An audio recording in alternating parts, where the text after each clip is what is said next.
that's the big city in Nova Scotia, Halifax, but a small town in that province can barely contain itself after not one, but two hometown hockey stars brought home significant trophies at the NHL Awards. Sidney Crosby, of course, he took home 3 of those awards, but Nathan MacKinnon, a name you may not know, was named Rookie of the Year. Angela McIver has more on a community bursting with pride. Sidney Crosby and Nathan MacKinnon may not be Stanley Cup winners this year, but the two Cole Harbour natives have some other trophies in their 2014 collection. Crosby walked away with the Ted Lindsay, the Art Ross, and the prestigious Hart Trophy for Most Valuable Player. You know, you sort of sit back and go, oh my God, he is sort of in that elite crowd. Crosby and MacKinnon have a lot in common. They both grew up in the same minor hockey league, both went to the same prep school in Minnesota, and they were both drafted first overall in the Quebec Major Junior League and the NHL. But now MacKinnon has something Crosby will never have, the Calder Trophy. The Calder is awarded to Rookie of the Year.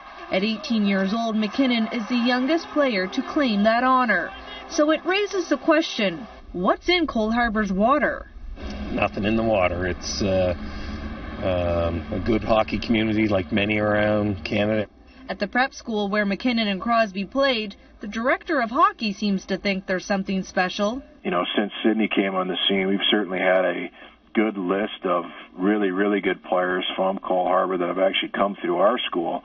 2009 Stanley Cup winner Joe DePenta also hails from Cole Harbour. It's certainly proud for me, coming before them, just to see where it's at today and how it's grown as far as its notoriety across the world. For anyone looking to hop on the Crosby-MacKinnon bandwagon, there's a waiting list for merchandise. Sport Wheel Sporting Goods has been sold out of jerseys for a month now, not to mention the water bottles, pucks, and mini sticks.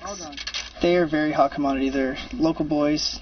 Everybody wants the stuff. To top it all off, CBC and Rogers are now in negotiations with Cole Harbour to host the next Hockey Day in Canada next winter. Angela McIver, CBC News, Cole Harbour. Okay, so the people of Cole Harbour, Nova Scotia have every reason to be proud. Let's bring in Shane Foxman into this. But in terms of something in the water, something special about Cole Harbour, I think it's more coincidence. What's your sense? Sure, probably mostly, but there is something to be said that, Nathan MacKinnon grows up, and everywhere he looks in Cole Harbour as he's a young hockey player, is 9, 10 years old. Sidney Crosby's been the talk of that town his whole life. So inspired by Sidney Crosby for sure, but yeah, probably a coincidence, I would say, but there's no doubt that it played a role for sure. Having Crosby come from a small town, your small town, and going, no, you can make it, does give you some sense. You spent a lot of time, though, driving through Saskatchewan when you worked there, the small towns with the billboards proudly proclaiming the NHL star from there. You know, usually just one name, not two. So even though that person looms large, I mean, being an NHL player, being any kind of major league athlete is such a rare talent. Well, no, but that's it. And then we started talking about that today, and one of your producers goes, yeah, how cool is that? So rare. And you start going, well, yeah, but think about some other sports. And let's talk about Sweden, and we'll get the map box. I can't pronounce the name of this town. I was wondering about I've thought about it a couple of times. There it is, as the name. But there you've got Marcus Naslund from here in Vancouver, Peter Forsberg, Henrik and Daniel Sedin, Thomas Gradin, Anders Hedberg from back in the day. I didn't realize all of them were from there. Yes, all of them from this town. Exactly. It's a town of 30,000. And I'm just naming it. There's Victor Hedman.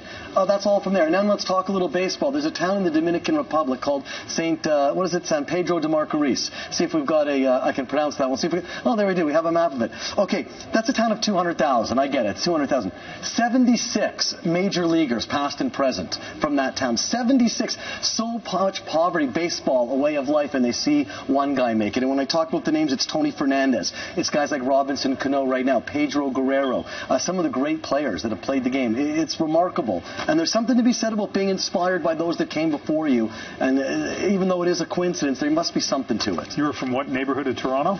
The Manor. And just think, there's probably a whole generation of sportscasters from there now. Oh, yeah, just dying to get out, yeah. Who knows?